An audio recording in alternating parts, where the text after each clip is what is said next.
माननीय उपसभापति जी, मैं बहुत अनुग्रहित हूं कि इस ऐतिहासिक महत्व के विषय पर आपने मुझे बोलने का अवसर दिया है।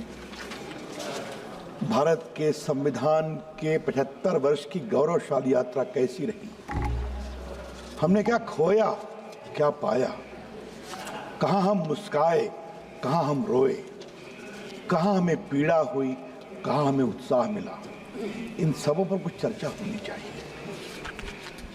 लेकिन माननीय उपसभापति जी, आज तो जब मैं माननीय विपक्ष के नेता को सुन रहा था तो आज मुझे नया नया ज्ञान प्राप्त हो रहा था।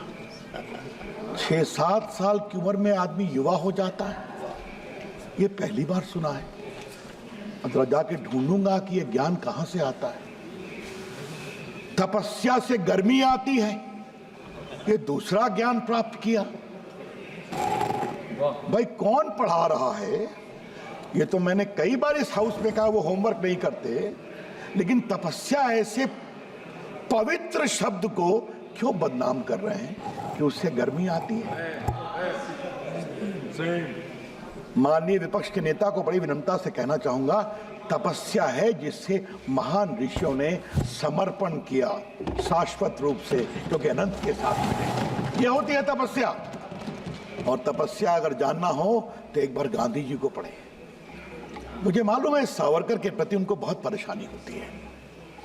एक बार इस सदन में मैंने आग्रह करूंगा, एक बार इनको अंडमान निकोबार की सेलुलर जेल में ले जाया जाए, जहां 11 साल सावरकर बंद थे।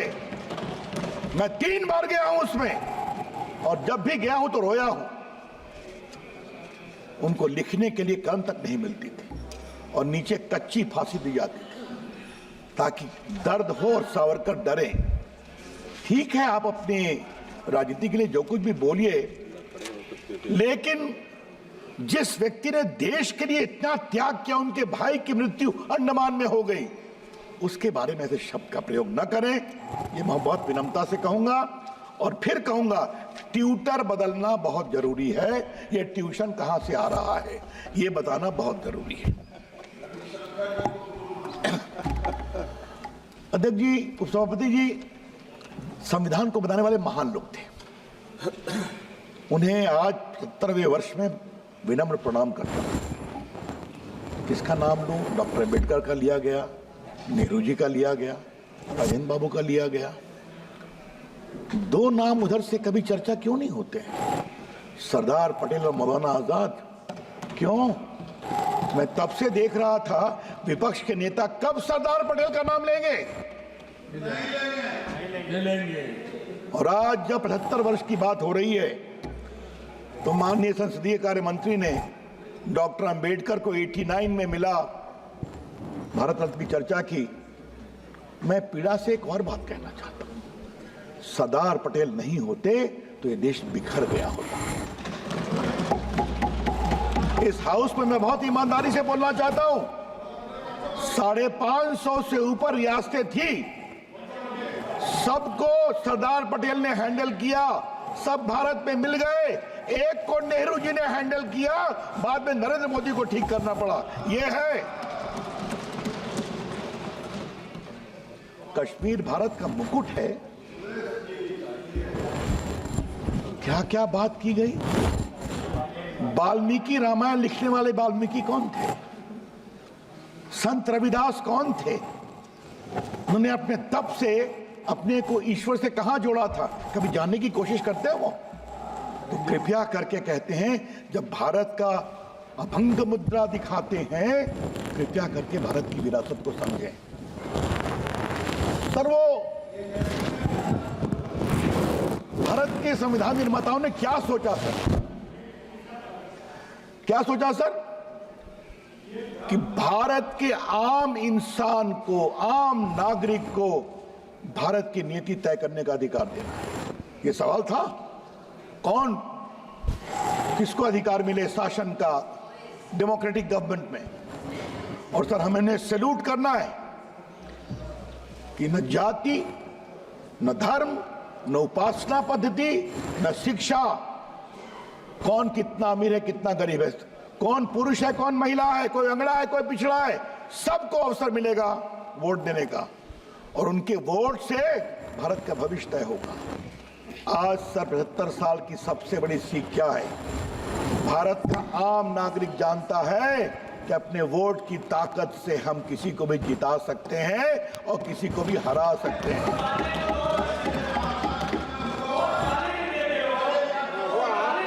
आप बैठिएगा प्लीज, आप बैठिएगा और प्लीज सिट डाउन, आप बैठिएगा। नहीं आप बैठिएगा प्लीज, अच्छा आप बैठिएगा। रविंद्र यादव जी आप बैठिएगा। अच्छा बैठिए आप बैठिएगा, आप बैठिए, उनको बोलने दीजिए।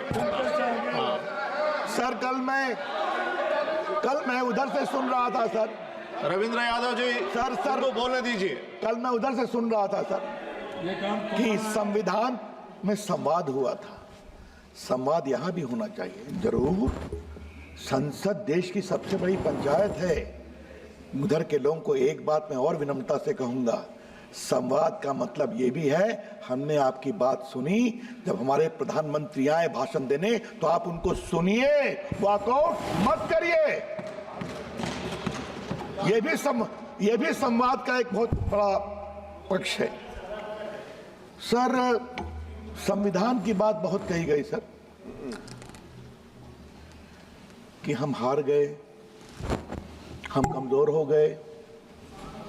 मैं विनम्रता से एक बात पूछना चाहता हूं सर कि अभी जो महाराष्ट्र में हमारी ऐतिहासिक जीत हुई है, 71 के बाद आज तक इतना मेजॉरिटी किसी को नहीं आया था, ये समझना चाहिए।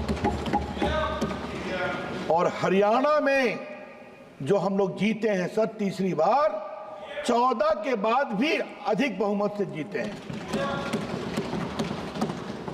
सर इसका मतलब क्या है? मतलब ये है सर कि जनता ने सोचा जो अच्छा काम करेगा उसको एक बार नहीं, दूसरी बार नहीं, तीसरी बार भी प्रधानमंत्री बनाएंगे।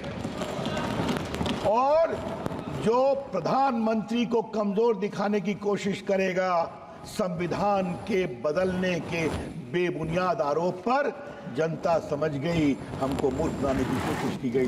ठीक हम जवाब देते हैं, नरेंद्र मोदी को कमजोर नहीं करेंगे, ये करके दिखाया। हमें जनता की इस परिपक्वता पर विश्वास करना चाहिए। सर विपक्ष के नेता संविधान लेकर चलते हैं, शपथ लेते हैं तब भी संविधान लेकर चलते हैं। उस दिन गाजीपुर में धरना दे रहे थे तो देखा हाथ में संविधान है। संविधान की आत्मा रो रही होगी कि भाई मुझे कहां कहां घुमाओगे, कहीं तो छोड़ दो। ठीक है सर, आज मैं भी सर थोड़ा उनको संविधान दिखाना चाहता हूं और ये है सर मौलिक संविधान, ओरिजिनल जो संविधान बना था सर, आज मैं वो संविधान इस 75 साल की यात्रा में दिखाना चाहता हूं। सर ये काफी बड़ा है सर। अटल बिहारी वाजपेयी की सरकार थी, अपने पुराने मित्रों को याद होगा तो उसको लाया गया था। जब माननीय मोदी जी ने मुझे देश का कानून मंत्री बनाया, हमने कहा छोटा करके इसको देश में भिजवाऊं जजेस को, चीफ जस्टिस को। कल माननीय राजनाथ जी ने चर्चा की थी सर। ये देखिए सर, फंडामेंटल राइट के ऊपर प्रभु राम माता सीता और लक्ष्मण के साथ लंका की विजय के बाद अयोध्या लौट रहे हैं। ये देखिए सर ये देखिए directive principles of state policy कहाँ गए हमारे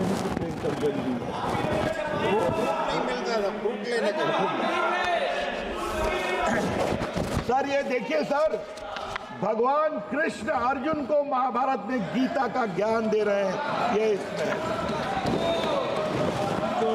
सर, इसमें महाबुद्ध हैं सर, इसमें महावीर हैं सर, इसमें नटराज भी हैं सर।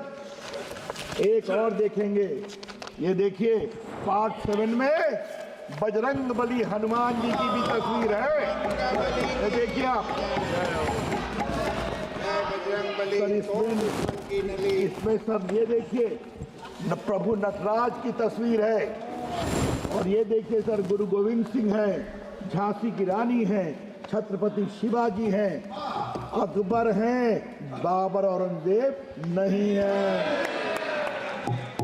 तो इस संविधान बनाने वाले जानते थे कि इस देश की विरासत प्रभु राम है, प्रभु कृष्ण है, बाबर औरंगजेब नहीं है, छत्रपति शिवाजी। और सर आप देखें सर, ये जो मैं दिखा रहा हूं, ये देखिए सबके दस्तखत हैं सर। पहला दस्तखत राजेंद्र प्रसाद, फिर जवाहरलाल नेहरू, फिर सरदार पटेल, मौलाना आजाद, आपके डॉक्टर अंबेडकर, सबों के हस्ताक्षर। सर मैं एक सवाल पूछने की इच्छा होती है,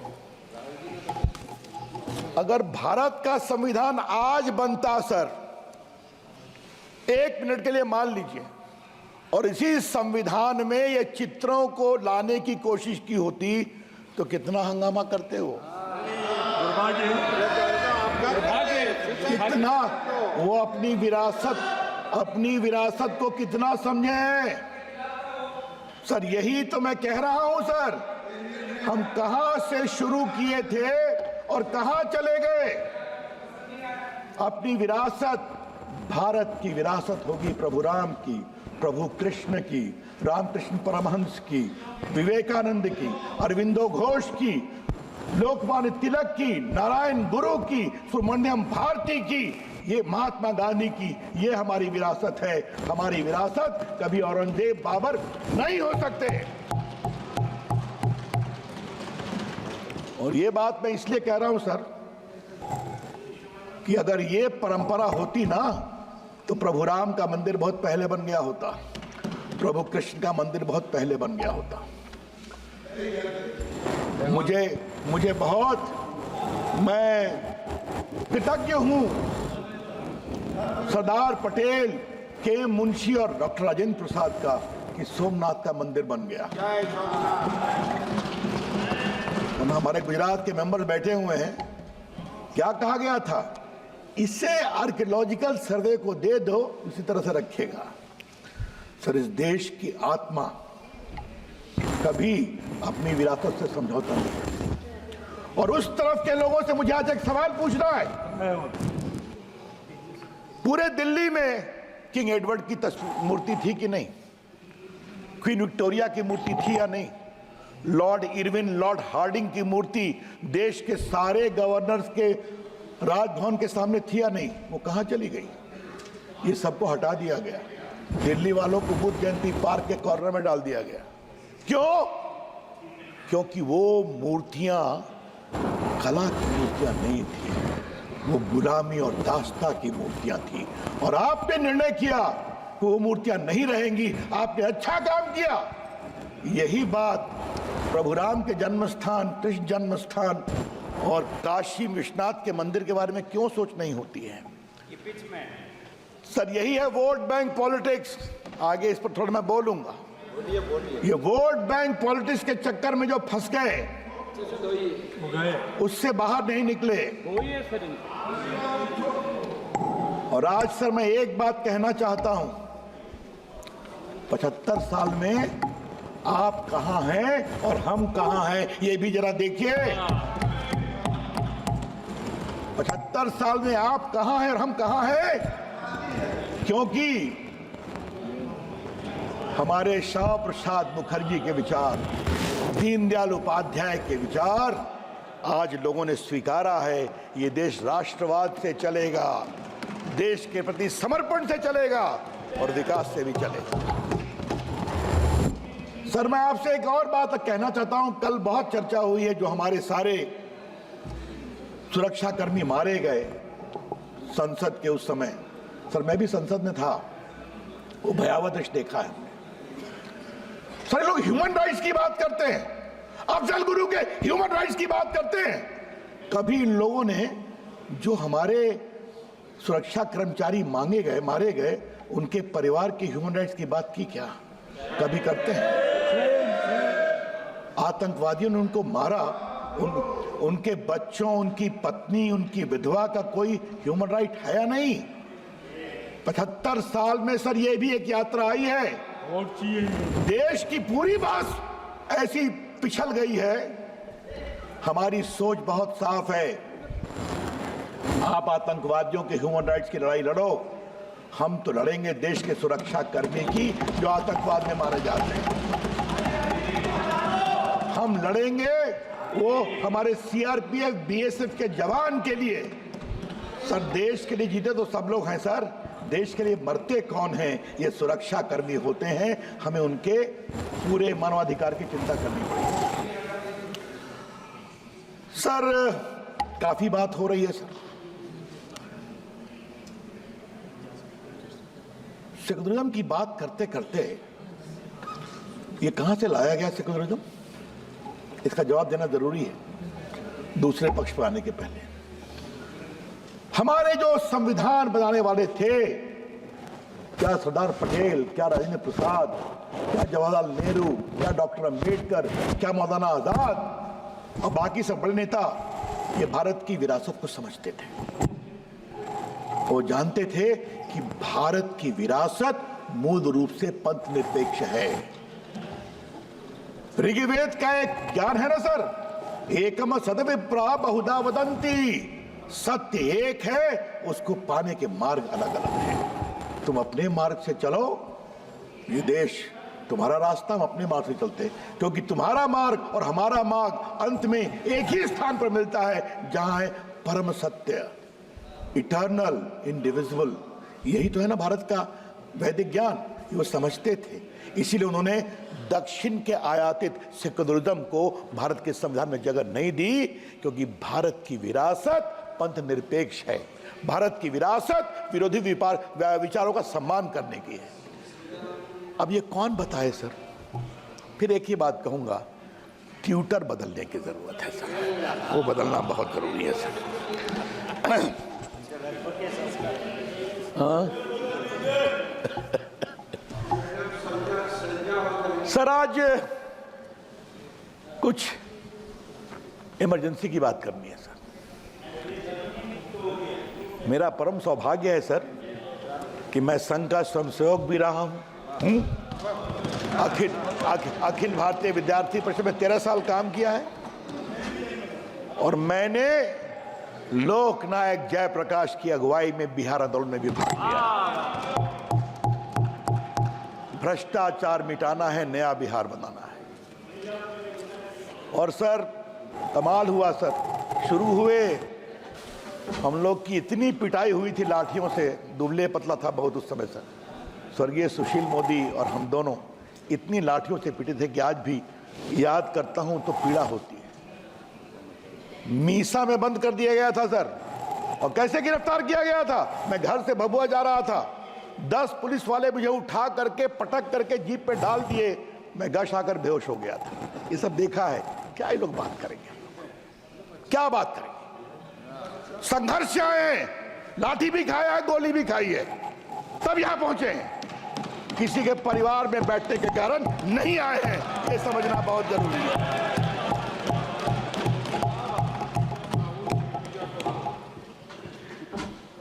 सर इंदिरा जी फंसती गई, 71 के बाद बहुत लोकप्रिय थी, जीत गई, लगा आप तो हम जीतते रहेंगे। युवा नाराज, रेलवे कर्मचारी नाराज, बाकी सभी नाराज, उनके हाथ की डोर छूटती गई और इंदिरा गांधी जी फंसती गई और इंदिरा गांधी तानाशाही की ओर बढ़ती गई। और मैं इसको प्रूव करना चाहता हूं सर, उनका खिलाफ इलेक्शन केस हुआ था इलाहाबाद हाई कोर्ट में, हमारे राज नारायण जी ने उस केस को किया था, उसका नाम प्रयागराज है सर, लेकिन अभी हाई कोर्ट गिरिराज बाबू इलाहाबादी है, उसको बदलना पड़ेगा, आप सही कर रहे हैं। तो सर वो इलेक्शन हार गई क्योंकि सरकारी पदाधिकारियों के दुरुपयोग का मामला था। सर 12 जून को उनका इलेक्शन सेटिसाइड हुआ और 6 साल के लिए उनको डिबार कर दिया गया। आज मैं सदन में इसलिए बता रहा हूं कि वो नीचे जाए, देश के सामने जाए, नौजवानों के सामने जाए। सर वो सुप्रीम कोर्ट आई, 24 जून को कृष्णा अय्यर साहब सुप्रीम कोर्ट के जज थे, अब वो नहीं रहे। सर जी कृपया कंक्लूड कीजिए। कहा कि आप प्राइम मिनिस्टर रहेंगी, सदन में आ सकती हैं, न बोलेंगी न वोट देंगी, न आपको तनख्वाह मिलेगी। उनके खिलाफ सर बहुत देश में आंदोलन शुरू हो गया। सर 25 जून को लोकनायक जयप्रकाश नारायण, आप जरा शांत रहिए ना। लोकनायक जयप्रकाश नारायण की एक रैली थी रामलीला ग्राउंड पर सर, लाखों की संख्या थी सर। उन्होंने कहा, एक बहुत बड़ी बात कही सर, रामधारी सिंह दिनकर हमारे बिहार के कवि, जो राष्ट्र कवि हैं, सिंहासन खाली करो कि जनता आती है। कंक्लूड कीजिएगा sir. Sir give me 5-7 minutes, I just conclude. Sir आपको बताऊं, सीधा इमरजेंसी लगा दी गई और ये हमें बोलते हैं लोकतांत्रिक मान्यताओं की बात, अभंग मुद्रा दिखाते हैं। भारत में इंटरनल इमरजेंसी पहली बार लगी थी और कैबिनेट का अप्रूवल नहीं हुआ था। राष्ट्रपति फखरुद्दीन अहमद नहीं मान रहे थे, इंदिरा जी ने हड़काया, हमने तुमको बनाया, साइन करो, उन्होंने साइन कर दिया और सुबह में 6 बजे कैबिनेट की मीटिंग से रेटिफाई किया गया। सर क्या क्या हुआ, लोग जेल चले गए। राधा मोहन जी सही बोल रहे हैं, वो भी उस आंदोलन के साथ ही हैं सर। किसको किसको, हमारे कहाँ गए, मुलायम सिंह भी जेल में थे, पता है ना, लालू जी भी जेल में थे और डीएमके की सरकार को डिसमिस किया गया था इमरजेंसी में, ये भी याद रखें, समझे आप।